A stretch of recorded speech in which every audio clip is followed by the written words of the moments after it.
안녕하세요. 생생법률쇼 진행을 맡은 이은경 변호사입니다. 법과 친해지는 제법 좋은 방법 생생법률쇼. 오늘도 크고 작은 법률 문제로 어려움을 겪고 있는 여러분을 위한 법률 상담은 물론이고요. 세상을 들썩이게 하는 이슈들을 법적으로 풀어보는 시사법률 토크까지 준비되어 있습니다. 법률과 관련해 궁금한 내용이 있으신 분들은 상담 전화 02-557-8295번으로 연락 주시거나 법률방송 홈페이지에 접속 후 법률상담 게시판에 문의 남겨주시기 바랍니다. 그리고 아래 보이는 이메일, 카카오톡으로도 상담 문의 받고 있습니다. 각 분야 전문 변호사가 무료로 성심성의껏 상담해 드리니까요. 많은 참여 바랍니다. 지금 이 방송은 유튜브를 통해서도 실시간으로 함께 방송되고 있습니다. 많은 시청 부탁드리고요. 유튜브를 통한 소통의 창구도 활짝 열어두겠습니다. 그럼 오늘 도움 주실 변호사님 소개해드리죠. 법무법인 영진의 송득범 변호사님 자리하셨습니다. 어서 오세요. 안녕하세요. 안녕하십니까. 법무법인 영진의 송득범 변호사입니다. 네, 오늘도 억울하고 답답한 분들에게 명쾌하고 유익한 상담 해주시길 기대해 보겠습니다. 생생법률쇼, 그럼 오늘 접수된 상담 미리 살펴보죠. 지문까지 나왔는데 CCTV 없다고 무죄래요. 문자로 합의한 조기 해지 법적 효력 있나요? 주택 매수 후 누수 발생, 매도자 책임은 없는 겁니까? 거짓 진술서를 쓴 아내, 너무 불안합니다. 자, 이렇게 다양한 분야의 상담이 오늘도 접수가 됐는데요. 잠시 후 변호사님과 함께 속 시원한 해결책 찾아보도록 할 테니까요. 시청자 여러분들도 어떤 해결책이 제시될지 끝까지 함께 해주시기 바랍니다. 자, 생생법률쇼 첫 순서부터 시작해 보도록 하겠습니다. 첫 순서는 시청자 여러분들이 법과 좀 친해지길 바라면서 법적인 상식을 유익하게 풀어보는 시간인데요. 새롭게 시행되는 법령을 한눈에 살펴보는 이달의 법령으로 함께 하겠습니다. 오늘 살펴볼 법령은 아동 청소년의 성보호에 관한 법률 시행령입니다. 성범죄를 저질렀을 경우에 아동 청소년 관련 취업이 제한이 됩니다. 그런 사례들이 종종 있는데요. 이를 어길 경우에 이제 과태료를 부과하게 된다고요? 네, 아동 청소년 성보호에 관한 법률이 개정이 됐는데요.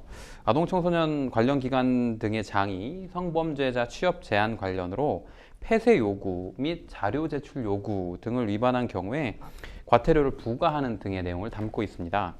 이에 따라서 아동 청소년 관련 기관 등의 장이 성범죄자의 취업 여부 점검, 확인에 필요한 자료 제출 요구에 불응하거나 거짓 자료를 제출한 경우에는 300만 원의 과태료를 부과하도록 정하고 있고요. 예. 성범죄자인 아동 청소년 관련 기관 등의 장이 취업 제한 기간 중에 운영 중인 아동 청소년 관련 기관 등의 폐쇄 요구를 정당한 사유 없이 거부하거나 1개월 이내에 시행하지 않은 경우 1차 위반 시 600만 원, 2차 위반 시 800만 원, 3차 위반 시 1000만 원의 과태료를 부과하도록 정하고 있습니다. 네, 제도의 실효성을 위해서 정말 개정되길 잘했다 이런 생각이 드는데요. 네. 그런데 좀 의아합니다. 성범죄자가 아동 청소년 관련 기관에 이제 취업을 제한한다라고 하는 그런 처분이 상당히 많았을 것으로 사료가 되는데 그동안은 이를 어길 경우에도 과태료가 부과 안 됐다는 얘기잖아요. 네, 지금까지는 이제 아동 청소년 관련 기관장이 취업 제한 기간을 어기고 본인이 운영하는 기관에 취업한 성범죄자를 해임하지 않을 경우에만 예. 동일한 금액의 과태료를 부과할 수 있었습니다. 그런데 기관장 본인이 정작 이제 성범죄자일 경우에는 기관 폐쇄 명령에 불응해도 과태료를 부과할 법적 근거가 없었다는 어떤 법의 흠결이 있었다고 합니다. 예, 그럼 변호사님 만약 성범죄 경력으로 취업 제한 기간 중에 기관 폐쇄 명령을 받았을 경우에요. 그 명령에 이제 불복해서 행정 심판이나 또는 행정 소송을 제기할 수도 있는 겁니까? 네, 가능합니다. 네, 기관 폐쇄 명령 자체가 행정청이 발령한 행정 처분에 해당하기 때문에요. 일반적인 불복 절차들에 따라서 이제 다툴 수 있습니다. 예. 우선 이제 처분에 대한 이의 신청을 할 수 있고요. 행정청의 처분인 기관 폐쇄 명령에 불복할 경우 행정 심판도 제기하고 또 그 결과에 불복한다면 행정 소송으로도 다툴 수 있는 절차가 열려 있기는 합니다. 네, 취업 제한이 처분이라고 하는 법적인 성격을 가지다 보니까 네. 아무래도 행정 심판이나 행정 소송을 제기할 수 있는 것 같습니다. 네. 성범죄자 취업 제한 제도에 이제 대해서 이제 자세히 전반적으로 좀 알고 가면 좋을 것 같은데요. 아동 청소년 대상 성범죄 예방이 목적인 것이죠? 네, 맞습니다. 성범죄자의 취업 제한 제도는 성범죄자의 신상 정보 등록 열람 제도와 함께 지난 2006년 6월 30일부터 운영되고 있습니다. 현행법상 아동청소년의 성보호에 관한 법률에 따라 취업 제한 명령을 선고받은 성범죄자는 최대 10년에서 30년까지 특정 업종의 취업이 제한될 수 있고요. 법원이 이에 대해서 조정할 수 있도록 정하고 있습니다. 이처럼 성범죄자의 경우에 특정 업종에 취업하는 것은 법으로 금지되어 있는데 예. 무엇보다 취약계층의 보호, 그다음에 사회적인 안전을 위해서 발휘되는 제도인 관계로 기관이나 시설을 대상으로 해서 직접적인 보호 조치가 이루어지게 되고요. 해당 기관의 장은 종사자를 채용할 경우에 의무적으로 성범죄 경력 조회를 실시하도록 정하고 있습니다. 성범죄자 취업 제한 처분을 받았다면 오랜 기간 동안 취업 제한이 이루어질 가능성이 높고, 그 밖에도 성범죄자의 신상정보 등록 및 고지, 전자발찌 등 전자기기에 대한 부착, 보호관찰 등 정상적인 사회활동이 어려운 다양한 부수적 처분도 함께 내려질 네. 수 있게 됩니다. 취업 제한 명령 이 처분을 받았지만 이를 속이고 뭐 아동 청소년 관련 기관 뭐 이를테면 학원 같은 곳에 취업해서 일해온 성범죄자들 어느 정도가 됩니까? 네, 지난 3월 당시에 여성가족부가 지난해 4월부터 12월까지 교육부, 지자체, 교육청 등과 함께 전국에 있는 학교, 사교육시설, 체육시설 등을 대상으로 성범죄 경력자 취업 여부를 점검했다고 하는데요.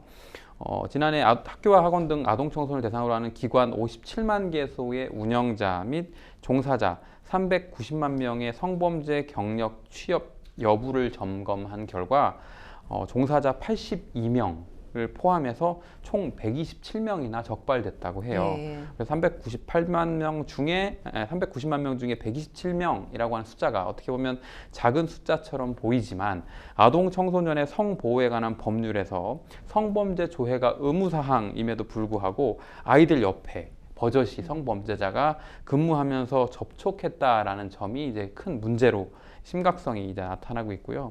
법원으로부터 성범죄와 관련해서 취업 제한 명령을 받은 자는 그 기간 동안 아동 청소년 관련 기관에 취업할 수 없지만, 이번 결과를 보면 성범죄 경력 조회를 소홀히 했거나 혹은 이제 알고도 묵인한 것은 아니었는지 이런 의심까지 들고 있습니다. 예, 믿고 아이를 맡겼던 뭐 학부모 입장에서는 정말 놀랄 일인 것 같습니다.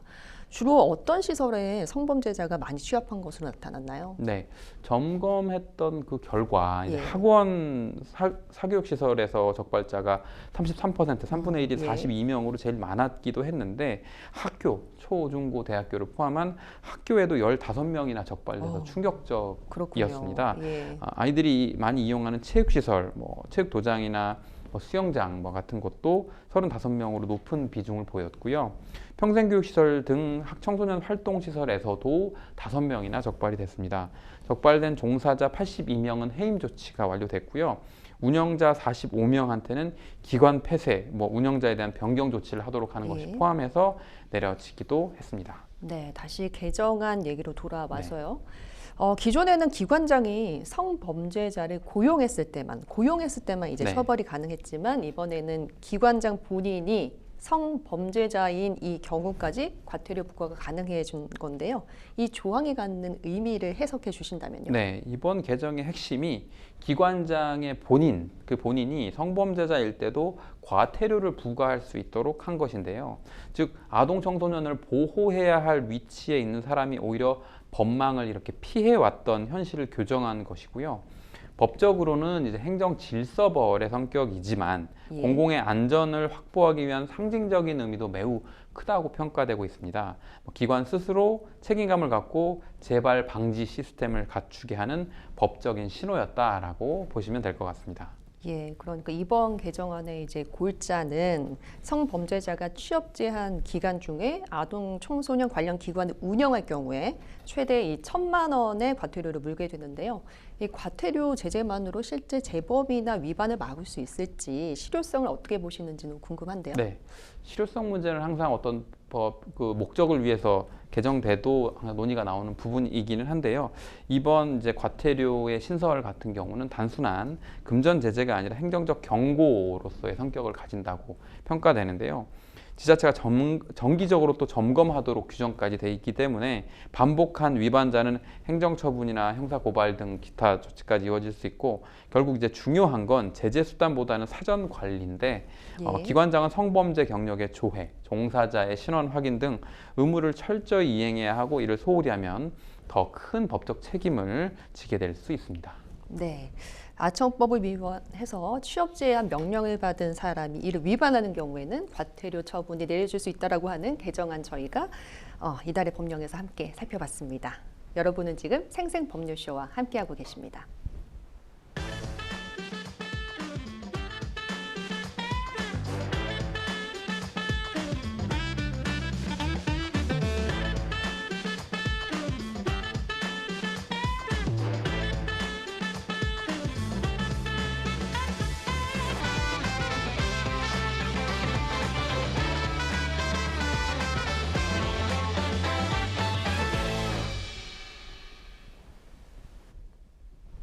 지금부터는 생생법률쇼가 자랑하는 성심성의 무료의 법률 상담 시작해 보도록 하겠습니다. 전화 상담 연결이 돼 있는데 받아보죠. 안녕하세요. 어떤 점이 궁금해서 연락 주셨을까요? 네, 안녕하세요.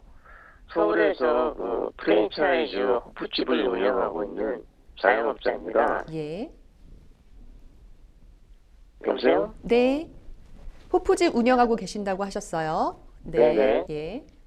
근데 저희가 지난 7월 12일 날에 새벽 1시경에 20대 여성 2명이 무전 취식 사건이 발생했어요. 예. 여보세요? 네. 그래서 경찰에 신고를 했고, 지구대에서 와서 신고 접수를 하고, 또 과학수사대에서 와서 본인들이 막 컵하고 이런 걸 수고해가지고 갔습니다. 예. 그래서 이제 경찰에서 조사가 됐고, 8월 말쯤에 한번 연락이 왔어요. 경찰에서 피의자 조사가 됐고, 지문 인식이 감별이 돼가지고 예. 본인들의 피의자를 수사를 해서 자기들이 술값을 내지 않고 갔다고 진술을 했답니다. 그 이후에 이제 피의자들이 매장으로 찾아와서 본인들이 맥주 가격만 지불하겠다고 해서 제가 영업을 하고 보통 한 3시, 4시까지 하는데 예. 그 이후에 경찰들하고 과학수사대하고 해서 영업적인 손실을 피해 보상을 합의금을 10만 원을 요구했는데 그냥 가버렸어요. 그럼 그래서- 맥주값은 지불을 했을까요, 혹시? 네? 뭐라고요? 맥주값은 지불을 하고 가셨을까요? 아니면 영업손실 관해서 10만 원만 안 주고 가신 건가요? 아예 지불 안 하고 갔어요. 그러니까 무전 취식한 부분도 이제 피해 회복도 안 하시고 영업손실 제가 관련해서 예. 합의금을 안 하면 그건 결제를 못 하겠다고 했습니다. 아, 그건 예. 계속 자기들이 그것만 내겠다고 했는데 예. 그건 안 된다고 그랬어요. 예. 그래서 경찰에서 그 이후에 증거 불충분으로 처리가 돼서 제가 이의 신청을 또 했습니다. 그래서 예. 수사 심의 신청을 해가지고 검찰에 넘어갔는데 검찰에서도 똑같이 증거 불충분으로 9월 26일 날 결정이 됐어요. 그러니까 이제 사건이 경찰에서 검찰로 넘어갔는데도 이제 증거 네, 불충분 똑같이. 처분을 이제 받으신 거죠? 근데 경찰에서 예. 요구한 거는 매장에 CCTV가 있었는데 예. 그 CCTV 동영상을 제출하라고 했어요. 근데 보니까 CCTV가 고장이 난 거예요. 예. 그래서 업체한테 물어봤더니 기간이 오래되고 해서 복원이 될지 안 될지는 모르겠고 비용은 한 30만 원 정도 내용이 드는데 10만 원도 안 되는 그걸 갖다가 하려고 또 그걸 고치기도 하고 예. 이게 AS를 맡겼다가 될지 안 될지도 모르는 상황이었기 때문에 그걸 할 수가 없었어요. 예. 그런데 과학수사대에서 지문도 나왔고 피의자 본인들이 진술까지 다 했는데 이게 예. 왜 증거 불충분이 돼서 예. 이렇게 결정이 되는 건지 의문스럽고 그래서 이걸 갖다가 어떻게 처리를 하는 방법이 있는 건지 좀 알고 싶어서 전화를 드린 예, 거예요. 그럼 사연을 제가 간단하게 정리를 해드리면 호프집을 운영하고 계시는데 무전 취식을 한 사람들이 있어서 신고를 했고 그리고 지문에 대한 수사가 있었나 봐요. 그래서 피의자, 뭐 용의자가 색출이 됐고 그분들이 찾아와서 이제 사과까지 했는데도 불구하고 지금 증거 불충분 혐의 그쵸? 처분을 네. 받으시게 되셨다. 그래서 아무래도 다시 한번 수사를 진행하거나 네. 할 수 있는 방법이 있나 이런 것들이 궁금하셨던 것 같은데 맞으실까요? 네, 맞습니다. 예, 옆에 송득범 변호사님 나와 계신데요. 상담 자세하게 받아보도록 하겠습니다. 네, 안녕하세요. 법무법인 영진의 송득범 변호사입니다. 네, 안녕하세요. 네, 일단 옆에서 그 말씀 주신 사실관계들은 잘 들었고요. 네. 제가 좀 궁금한 사항 몇 가지 좀 여쭤보고 답변을 좀 드릴게요. 그 진술 관련해서는 그 사람들이 처음에는 아니라고 하다가 나중에는 본인들이 뭐 맞다라고 얘기했다는 거는 뭐 어떤 경위로 알게 되신 거예요? 경찰에서 들었습니다. 경찰 담당 수사관이 그렇게 얘기를 수사관이. 하던가요? 네. 본인들이 진술을 했다고 그렇게 그날 방문을 했다가 네. 자기들이 깜빡하고 그냥 갔다. 제가 1인 매장을 운영하고 있어서 잠깐 네. 화장실 간 사이에 간 거예요. 네. 예. 그럼 경찰서에서 정확히 얘기하면 깜빡하고 갔다라고 얘기했다는 건가요? 네. 그래서 깜빡하고 갔다라고 얘기를 했던 거고, 그래서 그것 때문에 CCTV를 이제 추가로 제출해달라고 담당 수사관이 요청을 했는데 CCTV가 고장이 나서 그것 때문에 이제 증거가 명확하지 않다라는 이유로 혐의없음 증거 불충분이 난 것 같다.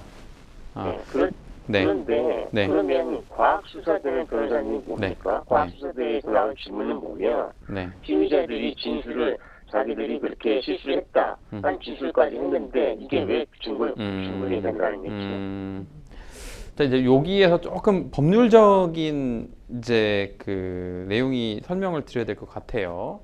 일단은 여기에 보면 무전 취식이라고 하는 게 그래도 돈을 안 내고 그 사연자분이 운영한 호프집에 와서 먹고 이제 뭐 소위 이제 그냥 가버린 그런 사안이잖아요. 그래서 그것 때문에 지금 사연자분께서는 이제 금전적인 실제적인 피해를 입으신 것이고, 그러면 이제 그 사람들을 이제 형사적으로 어떻게 처벌할 수 있는가 처벌 규정을 이제 그 봐야 되는데, 여기에서 이 사람들이 그 어떤 경우에 형사적으로 처벌이 되냐면 처음부터 음식값을 낼 생각이 없이 들어와서 몰래 먹고 사연자분께서 이걸 안 보는 사이에 도망을 갔다. 이런 경우가 전형적인 이제 무전 취식의 그 대상 내용으로 보고, 거기에서 이제 이게 해당한다면 사기죄로 형사처벌을 할 수가 있습니다. 근데 여기에서 그 사기죄로 형사처벌하기 위해서 명백하게 입증이 돼야 되는 것들이 뭐가 있냐면, 처음부터 돈을 낼 생각이 없었다. 그 다음에 실제로 그 사연자분을 속여서, 그러니까 여기 사기죄로 처벌이 되기 위해서는 이제 기망행위, 속이는 행위가 있어야 되고, 그 속이는 행위 때문에 속아서 재산상 이익을 처분하거나 기타 처분을 하는 거가 요건으로 되어 있습니다. 그 말이 즉슨 무슨 말이냐면, 그 음식값을 계산하고 하지 않고 간 두 사람이 처음부터 여기 몰래 먹고 안 보는 사이에 도망가야지 라고 생각했던 거를 수사관이 사기죄로 처벌하기 위해서는 그걸 입증해야 되는데, 그러면 그 입증 증거로 아마도 들어올 때 쭈뼛쭈뼛 뭐 출입구를 미리 확인한다라든지, 아니면 나갈 때도 한 명이 몰래 먼저 나가고 다른 한 명이 망을 보다가 뭐 도망을 나갔다라든지, 뭐 그런 정도의 그런 CCTV가 있다면 그런 상황들을 입증하기 위해서였을 거예요. 그리고 이제 처음에 사연자분 말씀 주신 것처럼 이제 과학수사대가 와서, 왜냐면 그게 만약 신용카드를 결제했다면 신용카드 명의자가 누구고 그 방식을 통해서 그 피의자, 예상 범죄자를 특정하는 게 더 쉬웠을 텐데, 이제 그게 결제를 하지 않고 도망갔으니까 확인할 수 있는 유일한 방법은 당시에 마셨던 뭐 음료에 남아있던 체액이라든지 지문이라든지 이런 걸 통해서 그 대상자를 특정하는 과정을 거쳤을 것이고, 그러면 처음에 과학수사대가 와서 방문해서 뭐 컵을 가져가고 해서 확인한 건 뭐냐면, 누가 이 행동을 했는가는 그 과학수사대의 그 조사된 자료들을 토대로 특정이 된 것이고요. 그래서 그 특정된 사람들에 대해서 이제 수사관이 불러서 조사 과정에서 이제 물어봤겠죠. 너 당신들이 여기 와서 그 음식 먹고 간 거 맞냐라고 했는데, 그거에 대해서 처음에는 뭐 계산 안 한 줄을 몰랐다, 자기들은 계산 안 한 줄을 몰랐다라고 했다가 나중에는 깜빡하고 갔다. 즉 계산 안 한 거는 인정했다라고 그 말씀을 주셨어요. 이제 네. 그 부분이 이제 진술 번복과 관련해서는 정확히는 이제 그 피의자 본인은 자기가 한 진술과 관련해서 피의자 신문 조서를 열람 복사한다든지 해서 볼 수가 있는데 피해자 같은 경우는 원칙적으로는 그 수사 자료라고 해서 정보공개 청구를 해도 못 보게 되어 있기는 해요. 그러니까 그걸 요약해서 지금 이제 말한 내용과 관련해서도 보면 조금 법률적으로 설명이 필요한 부분이 있어요. 뭐냐면 그 사람들이 처음에는 자기들이 계산 안 한 줄 몰랐다라고 얘기했던 것을 바꿔서 나중에 계산 안 한 게 맞다라고 했는데 그 의미로 깜빡하고 계산을 안 했다. 깜빡하고 계산 안 했다라고 얘기했다는 거잖아요. 그거는 의심이 되기는 해요. 무슨 말이냐면 깜빡하고 계산 안 했다는 건 둘 중에 뭐 서로 한 명이 나머지 한 명이 계산한 줄 알았다. 보통 이런 게 이제 깜빡하고 계산 안 했다라든지 이런 게 될 수 있는데 여기에서 두 명이 같이 왔고 근데 깜빡하고 계산 안 했다라는 게 이제 뭐 계산 카운터에 사람이 없고 그러니까 그냥 안 내고 가야지라고 하는 어떤 의심이 되긴 하는데 그거를 사기죄로 처벌을 하려면 이 두 사람이 처음에 들어올 때부터의 행동이라든지 계산하지 않고 나갈 때의 행동이라든지 이런 부분들이 종합적으로 있어야지만 이 사람들이 사기죄다라고 하는 걸로 이제 처벌을 할 수가 있게 되는데 여기에서 그 결론적으로 보면 지문이 검출됐고 현장에서 식사한 사실도 인정이 됐는데 CCTV를 통해서 뭘 입증하려고 했냐면 그 사람들의 말이 거짓말이다. 즉 자기들은 깜빡했다라든지 뭐 몰랐다 이렇게 얘기를 했는데 CCTV를 통해서 그 사람들이 쭈뼛쭈뼛 하다가 사연자분이 뭐 잠깐 화장실 가자마자 후두둑 뛰어나갔다라든지 뭐 그런 것들을 통해서 이 사람들이 거짓 진술이다. 즉 처음부터 의도했거나 혹은 이제 처벌 대상이다라고 하는 증거를 하려고 했는데 말씀 주신 것처럼 그 CCTV가 고장이 나는 바람에 그 CCTV 당시 현장에서 일어났던 실제 일에 대한 증거가 없는 상황이라 그리고 또 피해 금액도 보면 이제 16,000원 정도 되는 비교적 뭐 다른 그 사안들 물론 이제 사연자분에게 피해가 경미하다는 뜻은 아니고 다른 사안들에 비춰보면 비교적 금액이 소액이다. 만약에 그 무전 취식을 의도하고 처음부터 했다면 이제 뭐 안주도 시키고 막 5만 원 이상 막 한 다음에 한 10만 원어치 한 다음에 한 명이 나가고 나머지 한 명이 몰래 도망간다라든지 이런 것이 있었을 텐데 그런 부분들 때문에 그 억울해하시고 화가 나시는 부분처럼 이제 실수로 계산하지 않았다는 진술을 번복했다. 그렇지만 이게 고의로 도망갔다라고 하는 거를 입증할 객관적인 증거가 이제 부족하다라는 결정 혹은 판단이 내려졌던 것 같아요. 담당 수사관이 그 전화 드리고 할 때 그 CCTV를 달라라고 하는 거는 그런 걸 좀 보완하기 위해서였는데 정작 그거에 대한 증거가 없는 상황이어서 지금 이제 억울해하시는 상황에 이르게 된 것 같고요.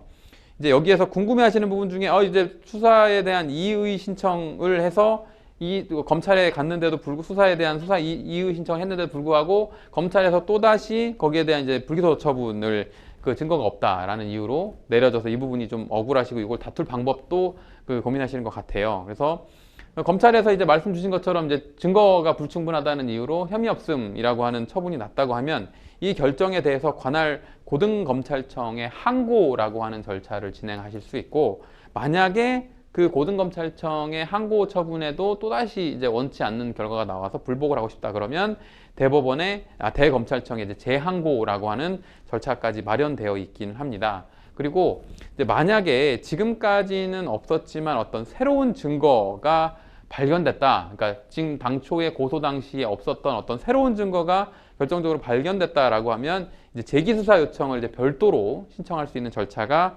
마련되어 있기는 합니다. 그래서 일단 아까 첫 번째 질문 사항, 그러니까 그 피의자들이 진술을 번복하고 자기들이 자백까지 사실상 했는데도 불구하고 왜 처분이 안 되는지 모르겠다. 더군다나 과학수사도 있고 그런데 근데 이제 그 자백이라고 하는 게 뉘앙스에 따라서는 내가 계산을 안 했다는 것이지 내가 처음부터 계산 안 하려고 했던 고의가 있습니다. 사기를 하려고 했습니다. 라고 하는 그 자백이 아니어서 그 부분의 흠결 때문에 아마 수사기관에서 이런 결정을 내리지 않았을까 일단 추측이 되긴 하거든요. 그래서 다만 요 과정에서 지금 말씀 주신 것처럼 어떤 그 앞뒤 정황이라든지 종합적인 사정에 비춰보면 대상자들에 대한 피해 금액이 비록 경미하더라도 입은 피해가 크고 또 더군다나 사연자분처럼 이제 영세 자영업자 입장에서는 심각한 피해거든요. 또 그 경찰에 신고를 하고 또 대상자 특정하기 위해서 또 뭐 컵이라든지 과학수사대가 왔다 갔다 하고 그것 때문에 또 다른 손님들도 웅성웅성했을 것이고 또 그 만약에 피해자 진술하기 위해 또 그 경찰서에 가서 피해자 진술을 하시고 또 뭐 결과 통보서 오면 또 이의 신청서도 내고 이 과정 자체가 여러모로 시간도 이제 손실이 있었고 또 그로 인한 직간접적인 금전적인 손실이 있어서 그 부분에 대한 이제 억울함이 있으셔서 그런 부분들을 이제 그 후속 절차들에서 좀 충분히 소명하시면 좋을 것 같고요. 이제 다음으로는 네네네. 네, 말씀 주세요. 변호사님 금방 말씀하셨듯이 그런 거죠. 네. 그 사람들의 피해는 얼마 안 돼, 네. 먼 건 얼마 안 되지만 네. 그 이후에 경찰이 오고 뭐 구학수사에 오고 해서 네. 영업 손실에 대한 부분을 설명을 했어요. 네. 그러면 본인들은 자기 것만 먹은 것만 그러니까요. 생각을 하지 그 네. 이후에 내가 입은 피해나 이런 건 전혀 생각하지 않는다는 거예요. 네. 이 젊은 친구들의 그런 행동이 네. 제가 괘씸해서 네. 이거를 그냥 계산하겠다고 하는 것도 본사를 통해서 또 계산하겠다고 하고 그런 압박을 저한테 줬는데도 네. 계산을 안 받아줬어요, 제가. 네. 아니, 자기들이 그거 하고 그러면은 변호사님이나 그 사람들이 그대로 하자면은 우선 지식을 하고 네. 빼다 있다가 지나갔다가 생각나서 계산하러 왔어요. 네. 이래도 되는 거잖아요. 네. 대한민국 법률이 네. 분명히 있는데 과학수사에 대해서도 증거 자료가 나왔고 네. 본인들이 진술했는데 네. 제가 호프집을 운영한 지 10년이 남았어요. 네. 이런 일이 없었겠습니까? 네. 많이 있었어요. 네. 그러나 다 정리하고 해서 다 합의하고 이렇게 간단하게 처리가 됐는데 네. 이런 경우는 처음입니다. 네. 경찰이 이건 월권행위예요. 검찰하고 그 옛날에 기소하고 이거하고 네. 지금 검찰의 권한이 많이 넘어가다 보니까 지네들 멋대로 하는 건지 네. 정말 이게 이해가 할 수 없는 수사 결과를 하기 네. 때문에 저는 그래서 얘네들은 행정법원이나 이런 경찰의 공권력이나 경찰의 검찰의 공권력이 행정명령이잖아요. 결국은 그래서 행정법원에다 소를 제기할 수 있는 건지 행정법원에서 이런 것도 소를 제기한다고요? 네. 행정법원에 어떤 내용의 소를? 행정법원에가 경찰의 행정명령에 불복한다는 거죠. 그거는 네. 마지막으로 이렇게 여기까지만 말씀드리고 이제 사연 시간이 다 돼서 마무리하겠습니다. 네. 말씀 주신 것처럼 이제 그 행정청의 행정 처분이 있다면 그 처분에 대한 뭐 취소를 구하는 내용의 행정 소송이 가능해요. 가령 뭐 영업 정지 처분이 있다면 영업 정지 처분에 대한 뭐 취소를 구하는 구청장이 발령한 영업 정지 처분이면 구청장을 상대로 해서 행정 소송을 제기해서 해당 처분의 취소를 구하는 내용이 가능한데 지금 말씀 주신 것처럼 그 담당 수사관이 내린 그 불송치 결정 혹은 이제 혐의 없음 증거 불충분 결정 같은 경우는 이게 그 수사 결과에 따른 통지 행위이고 이 자체로 그 원칙적으로 사연자분께 내려지는 직접적인 행정 처분이 아니기 때문에 이게 행정소송의 대상이 되거나 하지는 원칙적으로는 않아요. 그래서 이 절차가 조금 구분이 되어 있습니다. 그러니까 형사 절차와 이제 행정 절차와 뭐 이 억울하신 부분과 이제 이런 부분은 충분히 이해가 되는데 법률적인 이제 절차와 불복이라든지 이 구제 수단에서는 원칙적으로는 형사 절차 내에서의 그 수사기관의 처분에 불복하는 방법은 이제 뭐 항고라든지 재항고라든지 이런 절차들이 마련되어 있는 것이고 그 행정청으로서의 대상 처분성이 인정되지 않을 경우는 이제 비록 행정소송을 제기하신다고 하더라도 이제 적법 요건을 갖추지 못했다라는 이유로 이제 각하가 되거나 이럴 위험성은 있다. 일단 오늘은 여기까지 말씀 올리겠습니다. 네, 알겠습니다. 예. 예. 뭐 아무래도 네. 그 고의성에 대한 입증이 네. 조금 부족했었던 것 맞습니다. 같습니다. 예. 뭐 그 자리에 혹시 있었던 다른 네. 그 손님이나 이런 분들이 정말로 이분들이 그 돈을 지불할 생각 없이 후다닥 가더라. 혹은 한 사람씩 이렇게 몰래 슬금슬금 나가더라라고 하는 진술이라도 네. 이제 확보가 될 수 있다라고 한다면은 아무래도 새로운 증거가 있기 때문에 재수사 요청이 가능할 것 같습니다. 그런 부분들도 좀 아울러서 고려를 해보시면 네. 좋을 것 같습니다, 상담자님. 네, 알겠습니다. 예, 오늘 상담은 여기서 마무리하겠습니다. 네. 네, 감사합니다. 예, 무전 취식의 피해자분의 상담을 저희가 받아봤고 관련해서 재수사를 위한 절차가 어떤 것들이 있는지 네. 좀 살펴봤는데요. 네. 그 재수사 관련 절차만 짧게 좀 설명을 해주신다면요, 네. 변호사님? 재수사 요청 같은 경우는 이제 새로운 증거를 첨부해서 재기수사 요청서를 제출할 수 있게 되어 있으니까요. 그 부분은 이제 새로운 증거를 MC님께서 말씀 주신 것처럼 진술서라든지 어떤 그런 부분들을 통해서 보완되는 사항 종전에 없었던 증거가 확보됐다라는 절차로 진행하시면 좋을 것 같습니다. 네, 무전 출시의 피해자분의 상담 저희가 받아봤고요. 여러분들은 지금 생생법률쇼와 함께하고 계십니다.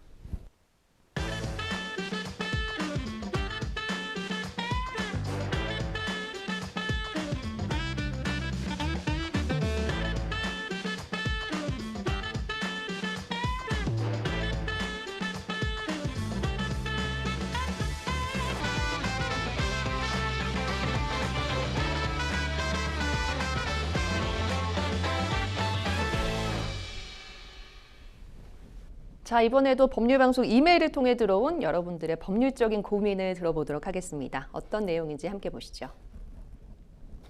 저는 집주인입니다. 세입자와 2년 임대차 계약을 맺었는데 계약 기간이 끝나가도 세입자에게 별다른 연락이 없었습니다.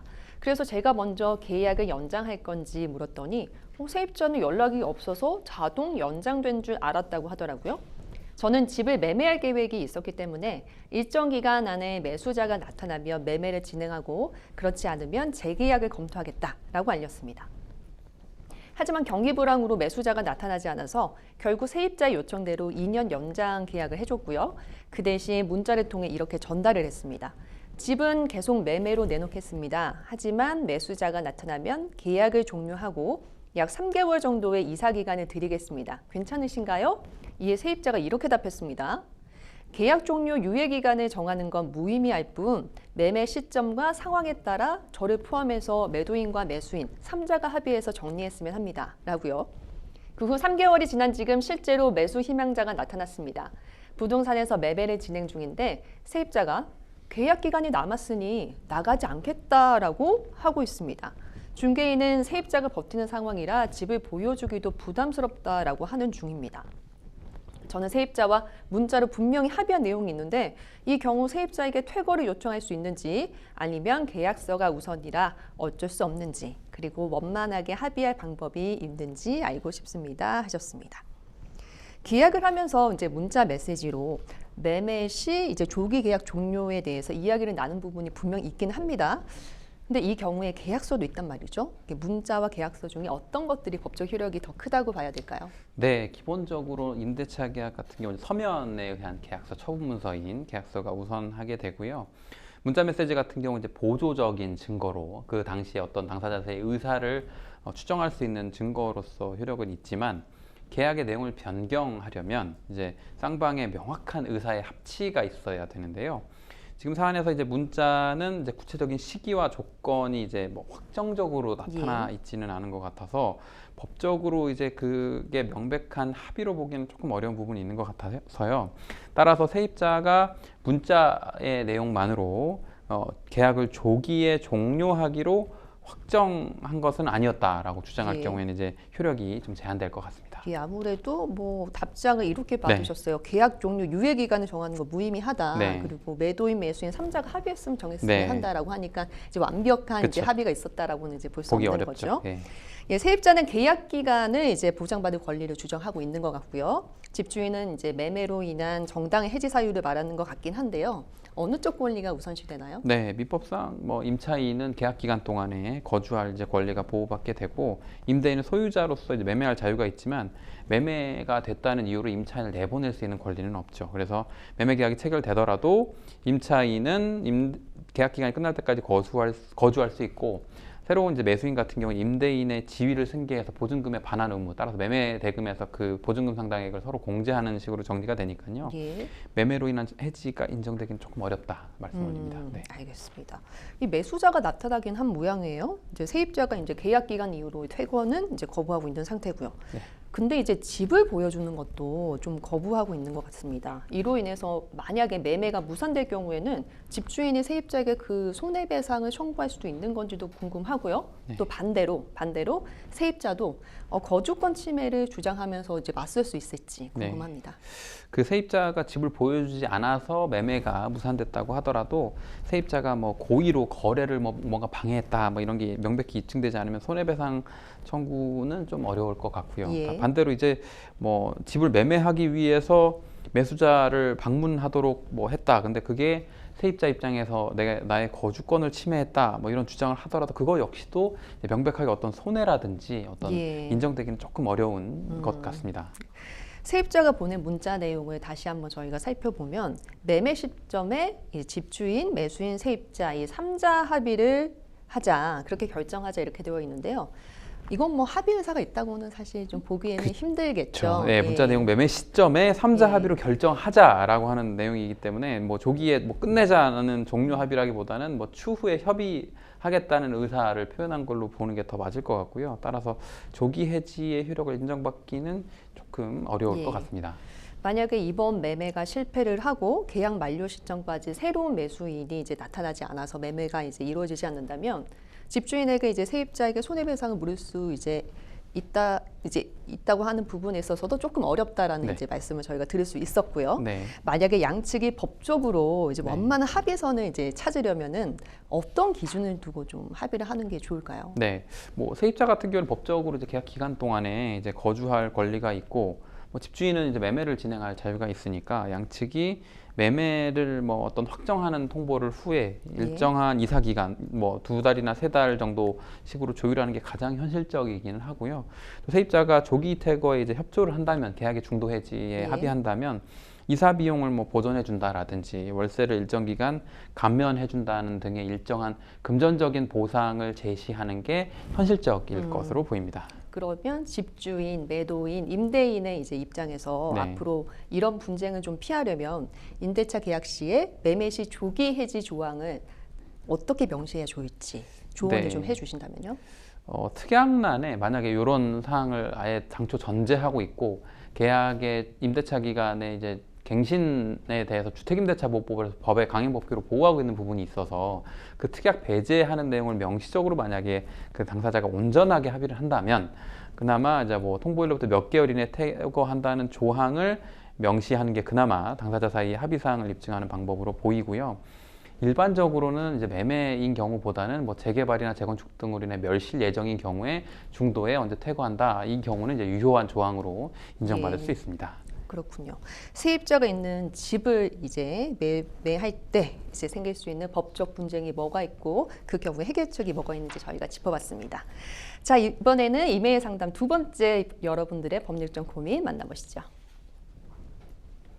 해외에 살고 있다가 한국으로 들어가게 됐습니다. 아파트 하나를 매매했고 잔금까지 치렀어요. 그리고 인테리어 공사를 시작했는데 노후화된 아파트라 그런지 누수가 있더라고요. 누수 공사하는데 비용만 500만 원이 든다는 견적을 받았습니다. 해외에서 구한 집이라 제가 아닌 부모님이 봐주신 집이었는데요. 누수 등의 문제에 관해 물어봤을 때 집주인도 부동산 중개인도 그런 문제는 없었다고 했대요. 그래서 매도인에게 연락을 했더니 매매 계약서 특약에 잔금일 기준으로 누수 등 건물 노후 문제에 대하여 책임자가 달라진다고 적혀 있다고 하네요. 그러면서 본인은 돈을 줄 수 없다고 하는데요. 이런 경우 매도인 책임이 전혀 없는 건가요? 너무 억울합니다 하셨습니다. 참 자주 일어나는 분쟁인 것 같습니다. 변호사님. 근데 네. 우선 잔금일 기준으로 네. 건물 노후 문제에 대해서 책임자가 달라진다라는 특약이 법적으로 효력을 발휘할 수 있는 겁니까? 네, 일단은 계약서의 잔금일 이후에 하자 책임은 매수인이 부담한다라는 특약 자체는 원칙적으로 유효할 수 있을 것 같습니다. 예. 네, 왜냐하면 민법 제580조의 하자담보 책임 같은 경우에 특약으로 배제할 수 있기 때문인데요. 다만 매도인이 이게 지금 이 조문을 넣은 이유가 그 하자를 알면서 고지하지 않았다거나 혹은 이를 숨기기 위해서 이런 내용의 문구를 넣었고 실제 이 누수가 잔금일 이후에 드러났지만 그 이전부터 있던 하자다. 그건 하자담보 책임의 대상에 해당하기 때문에 예. 그 경우라면 특약은 효력을 잃고 손해배상 책임도 물을 수 있을 것 같습니다. 예, 그러니까 알면서도 은폐했다라고 하는 부분이 네. 드러나거나 그 이전부터 하자가 있었다는 점이 충분히 입증이 된다면은 맞습니다. 이제 그게 효력이 달라질 수 있는 거군요. 네. 자, 매도인이 하자에 대해서 몰랐을 경우와 알고도 숨긴 경우에는 법적 책임의 범위가 어떻게 달라질 수 있는 건가요? 네, 사연에 비춰보면 일반적인 경우와 달리 잔금일 이후에 누수 책임에 대해서 면책한다는 면책특약이 들어가 있어요. 그래서 매도인이 하자를 몰랐다면 담보 책임은 그 특약에 따라 면제되게 되는데 예. 만약에 알고 숨겼다면 고의 혹은 과실로 인한 손해배상 책임이 따르고요. 따라서 매도인이 과거에도 이 누수로 인한 수리 기록이 있다라든지 아니면 장기간 누수를 방치한 사실이 있다면 매도인의 책임이 면책될 수 없고 매도인은 매수자에게 하자담보 책임을 물어야만 합니다. 예. 매매 당시에도 존재했던 하자였는지 또 잠금일 이후 발생 하자인지 여부를 가리는 게 좀 중요해 보이긴 네. 하는데요. 누수 원인, 뭐 발생 시점을 객관적으로 뭐 입증할 만한 방법이 좀 있나요? 네, 누수의 원인을 이제 찾는 것도 좀 굉장히 전문적이고 기술적인 부분이긴 한데요. 그 누수 탐지 업체 같은 경우 이제 뭐 내시경 같은 걸 통해서 이제 진단서 같은 걸 어디에 누수가 발생했다, 그리고 예. 이게 원인이 뭐다라고 하는 그 진단서 같은 게 있을 수도 있고, 다음으로는 뭐 사진 영상 기록 말씀드린 것처럼, 혹은 이제 입주 전후 날짜가 있는 현장 사진 같은 게 이제 중요하긴 합니다. 특히 이제 누수 흔적이 이제 퍼진 산화 정도나 오래돼서 예. 이제 곰팡이가 펴 있고 그게 깊이가 깊다, 이렇다면 이게 지금 최근에 발생한 게 아니라 반복적으로 있었거나 혹은 과거에서부터 있었던 걸로 볼 수 예. 있기 때문에 이런 사정들을 종합적으로 고려해서 발생 시점에 대해서는 이제 감정 절차를 통해서 확인할 수 있게 됩니다. 예, 법적으로 하자로 인정받는 기준이 어떤 건지도 궁금하고요. 오래된 아파트가 이제 노후화로 인한 이제 누수가 발생할 수 있는데 이것도 하자로 인정될 수 있는지 법적으로 어떤지 궁금하네요. 법적으로 하자 같은 경우는 일반 거래 관행상 기대되는 사용 수익의 정도가 있는데 거기에 현저한 지장을 초래하는 결함을 보통은 말하는데요. 따라서 오래된 아파트가 단순히 노후화됐다, 뭐 어딘가에 금이가 있다, 이 정도는 이제 그 하자로 보기 어렵지만 배관의 파손이라든지 구조적인 결함으로 인한 누수 같은 거는 거래 관행상으로도 기대되는 정도를 넘어가기 때문에 예. 거기에 대해서는 이제 명백한 하자로 볼 수 있어서 단순히 누수는 된다 안 된다 보다는 그 원인이 어디에 있는가, 그 정도가 어떤가에 따라서 어떤 거는 하자담보 책임의 대상으로 볼 수 있고 어떤 부분은 하자담보 책임의 대상에서 이제 제외되는 경우도 있게 됩니다. 예. 그런데 참 이분도 굉장히 꼼꼼하신 분이다 네. 저는 생각했던 네.게 누수 있냐고 먼저 물어봤다고 그러니까요. 그랬잖아요. 예, 예, 예. 근데 또 중개인은 네. 누수가 없었다 이렇게 말을 했다고 네. 합니다. 네. 이 중개인에게 손해배상 책임을 물을 네. 수는 있을지요? 네, 이분은 매수자분께서 굉장히 적절하게 예. 훌륭한 질문을 하신 거고요. 예, 그래서 근데 거기에 대해서 중개인이 누수는 없었습니다라고 얘기를 했다면 그 자체가 근데 과거의 누수까지 방금 말씀드린 어떤 절차, 예. 누수 업체 등을 통해서 이게 과거 누수 이력까지 확인이 됐다면 중개사법상 중개인은 단순히 중개수수료를 매도인과 매수인을 만나게 해줬다는 것만으로 중개수수료를 받는 게 아니라 예. 매수인에게 중대한 사실에 대한 고지 의무가 있기 때문에 예. 여기에 과거 누수 이력이 있음에도 불구하고 없다라고 거짓으로 진술했다면 이게 고지 의무 위반에 해당하고요. 예. 중개인한테는 이제 손해배상, 중개인한테도 손해배상 책임을 물을 수 있고 또한 그 중개 당시에 교부받은 공제증서에 따른 손해배상 공제금으로 일부 배상을 받으실 수도 있습니다. 네, 매도인이 이제 특약을 이유로 네. 배상을 이제 거부를 하고 있습니다. 네. 매수인인 상담자께서 이제 돈을 받고 정식으로 이제 보수를 청구하기 위해서는 가장 먼저 취해야 할 시급할 뭐 법적 조치나 대처는 무엇이 있을까요? 네, 우선 매도인한테 내용 증명으로 이제 하자 발견 사실, 그 다음에 네. 보수 비용 견적서 같은 걸 통보하시는 게 좋을 것 같습니다.